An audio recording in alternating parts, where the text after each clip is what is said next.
Welcome back. I thought it'd be kind of fun today to talk about how much I practice, how much I practiced when I started and how much I practice now, and the kind of things that I practice to keep my chops up. When I was younger, I just played constantly. I have no idea how many hours a day I played, but it was constantly. But I never sat down like for 2 hours at a time and just played straight. I would just pick it up throughout the day and play constantly. Put it down, pick it up, put it down. And most of my really intense practicing was over backing tracks. I would just put down a rhythm on my 4-track, and I would just practice improvising over that. And that would be hours. That could be hours a day of just, recording all that stuff and listening back later. And usually when I was improvising, there were certain things that I would play really comfortably, and I'd be really musical. And then I'd go into something new, and it wouldn't feel right. So I would stop there and just practice that one little thing, that little mechanic that allowed me to play a new phrase or a line. And then I would expand on it and try to play that mechanic all over, just whether it's a string crossing, like a downstroke on the second string to an upstroke on the first within a line. And then I would just try to chain that together as many possible ideas note-wise while I concentrate on that mechanic. And then basically that's what I've always done. I never sat down with a metronome and just drilled one lick. I always tap my foot and play to the rhythm. Now I play a lot to the metronome, and I do practice the metronome, but I just improvise to the metronome. So I just tap my foot with the click. And basically if I'm playing quarter notes, I tap on 1, 2, 3, 4. If it's kind of an up-tempo kind of thing, I might tap on 2 and 4, like the snare or the hi-hat would be doing, depending on the music. And by always tapping my foot and really feeling that pulse of the beat, the rhythm, that allowed my phrasing to kind of really be organic and free, because I was in the, really feeling the pocket. And on top, I could play right on the time, or maybe slightly behind the beat, and leave a lot of space. Start and end my phrases in the cracks of the beat is something I love to do. But basically, that's kind of what my practice has always been. And then I would usually just do a simple chord progression initially and just practice improvising over that, something like this.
So that's basically what I did. And it was all done organically. I just played constantly, improvising, tapping my foot, trying to feel the phrasing. And certain things that I noticed early on that I've been talking about a lot recently that I think is super important is just the slightest little thing would totally change my timing and technique. A lot of times I'd be tapping my foot in time, and I'd go to play a phrase and it didn't really feel right. And if I just tweaked my hand or my pick a certain way, all of a sudden it would just fit and flow and feel wonderful. And some of the things I noticed is the middle fingers, like my first finger and little finger kind of, stayed in line, but the middle fingers in between were the ones that I really made sure I was moving them. You hear about wee little movements, that play fast. For me, though, I found by actually moving my fingers, not excessively, but just really feeling that independence between all my fingers, really helped my phrasing. Another weird thing is for me that I actually angle the pick back, so when I hit the string, the pick's actually tilted towards the bridge. I think George Lynch does this too. If I actually play straight on, it actually kind of throws my timing off. It's just the way my mechanics developed. There might be times when I'm playing, I'm like, what's going on here? It doesn't feel as good. And I'll look down and I'll see my picks hitting it straight on like most people would recommend probably. For me, I just tilt it back a little bit and I can cross strings and everything's really clean. Another thing I really concentrated on when I was improvising was to feel the rhythm of all my phrases. I wanted everything to be rhythmic as well as melodic. And that really allowed my playing to be really clean because my hands are really synced together. And the synchronization comes from feeling the rhythm, but it also comes from the way the pick is hitting the string in relation to how the angle of my hand is. It's really weird. Like when it's all working and I'm playing everything in time and it feels great, it's almost like a string, like I took a rope and tightened it, and each hand is totally working together. It feels great. But if the angle of my hand changes, or like I said, my pick might straighten out instead of pointing back to the bridge, all of a sudden it feels like that string has slack in it. And I don't like that. I want it to feel like both hands are working together. And I always try to play as clean as possible. Another thing with my technique is, nowadays I see these guys that are really edge picking, what Trey Grady calls edge picking from Cracking the Code. And, they're really hitting the angle. For me, that never sounded as good with my technique. The way I'm hitting the string, I actually play kind of flat. I'm kind of like on the string. But I like to tone better. If I was to angle, it sounds like this. I hear a chirp. But if I hit straight on, I don't hear the chirp. Some guys really like that kind of sound. I find a lot of edge picking for me. I'm not as big a fan of the tone for my playing, the way my mechanics work. But I've heard other guys play it. It's just amazing. So these are all little things that just work with my style. You don't have to copy them. But there are just certain things I picked up when I was practicing. Mentally, how I always practiced was I wanted everything to feel good. It was all intuitive. I didn't worry about if I was using my wrist, elbow, or my thumb was over the neck or behind it. None of that mattered to me. It was all, I wanted to play music, and I would just kind of mess around till everything felt great. And I noticed by certain angles in my hand, everything would kind of be in time, and I would experiment with that, I was doing this on the electric, so I was doing a lot of legato. It all wasn't picking. So that's basically what I did, and I played a lot. Now, there have been periods in my life where I haven't played as much, just things going on in general. And when I pick up the guitar again, it comes right back after a few days of just playing because my hands fall into that muscle memory. So once you find that groove and really find that motions that, find the motions that work for you, you don't have to slave away hours a day to keep your chops up. Now I'm just trying to find interesting things musically, and I'm always trying to to tweak my hands to feel really comfortable when I start playing. So when I pick up the guitar every day, the first 10 minutes of my practice is just finding the sweet spot and having everything line up. Then I don't have to think about the notes or anything. I can just, or mechanically, thinking about how I'm playing the notes, and I can just concentrate on making music and trying to play cool rhythmic phrases and hitting the right notes. And for me, the rhythm, the phrasing is the most important thing. I've talked about this a lot, and that's what I kind of get off in here is really cool phrasing and a really nice rhythm with some cool space in between. I'm guilty of overplaying as much as anyone, but when I'm really on and I'm telling a story in the guitar, that the spaces and everything works together, playing in the cracks of the beat, around the beat, all works together. Nowadays, I play at least an hour a day, some days a lot more, but generally I always want to get an hour of practice in. And it's just with my loop pedal playing, it could just be playing over what I just improvised, just a few chords.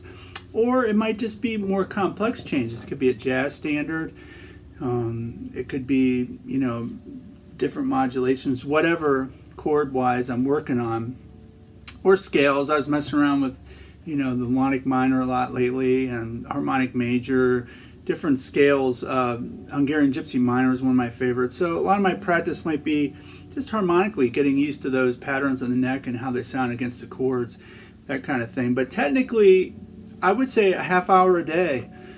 I could keep my chops really consistent. Now, my improvising may not be as good. I find if I play more, my improvising's better. In other words, just that ability to do everything instantaneous is a little better. But my chops, as far as picking up and just playing something challenging or playing a fast lick or whatever, a half hour a day keeps me right where I need to be. And for me, I always worked on my picking hand. My left hand came really fast.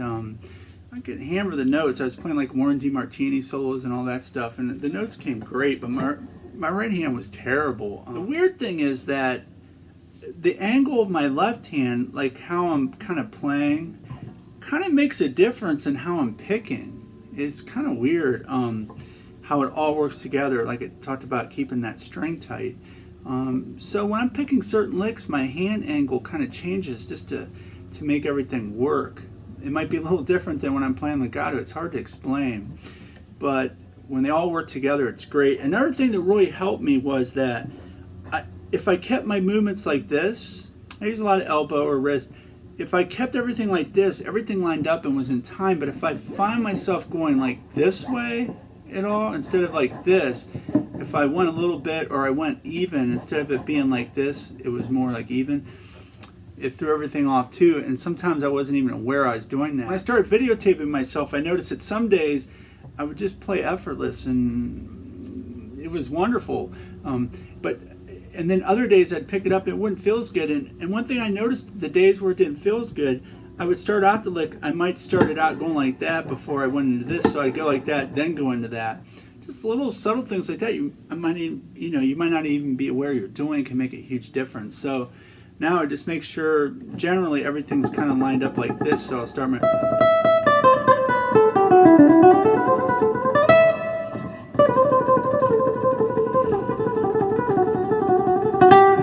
and it works great. But these are all little things that I did. It was just organic practicing. Another thing is I never practiced chromatic stuff.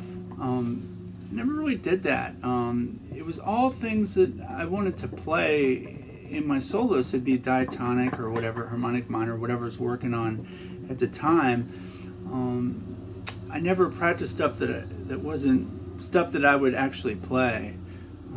So I really can't say how much benefit that is to someone's playing doing that. Maybe I'd play better if I did that kind of stuff, but I never really did that. And another thing is that my practice would be very rhythmic based, as I've been talking about rhythm all the time. So I would try to keep the flow going in my playing. So like 16th notes might be the basis of my playing, like if I'm playing over this groove. Then I'll throw 16th note triplets in there, or slow it down, do 8th notes, quarter note triplets. I love the phrase off quarter note triplets. Try to play in the cracks. And then I would try to just change up between the 16ths and sextuplets within one line, that kind of thing, like I heard Al Di Meola doing, or hearing a Charlie Parker solo or something, where it would just be these really cool, like straight lines with these really cool triplets and stuff like that thrown in. I just love the sound of that. That's the kind of thing I practiced a lot. I would take a lick and try to stretch it as much as I could. And it might not be a hard lick. It might be a lick that... I always generally play things that are easy for me to play. I don't like to play things hard. When I'm improvising, I don't want to think about, oh, this is difficult. I just want it to flow and play the notes. So I'd find the way that worked for me. I wouldn't worry about if it's how one of my heroes played at Yngwie or Vinnie Moore or someone like that, or Al Di Meola. I would just do what felt good for me. I remember I would just take licks that weren't even like shred licks. That were just really cool. I was a Richie Blackmore fan, Tony Iommi, all these guys were like just incredible for me. And I might learn like a lick off Tony, like like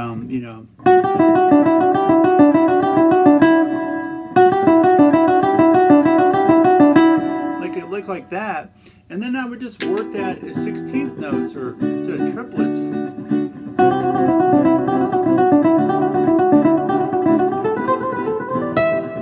I would just do little variations of it where I throw in like a hammer. I might go.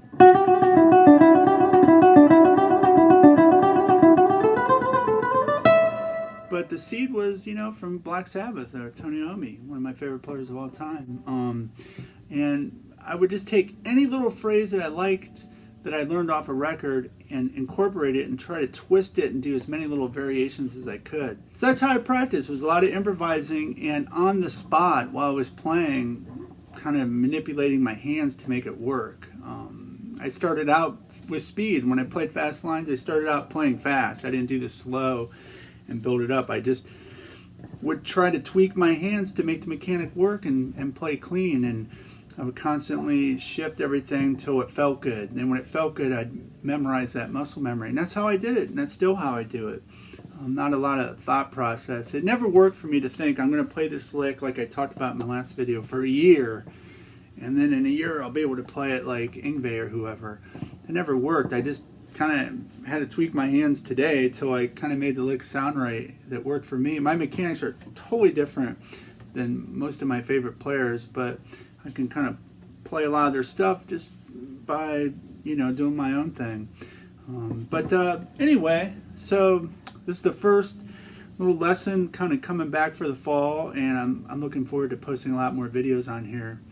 So I hope you guys are doing good. I hope this was fun for you, and until next time, have fun picking.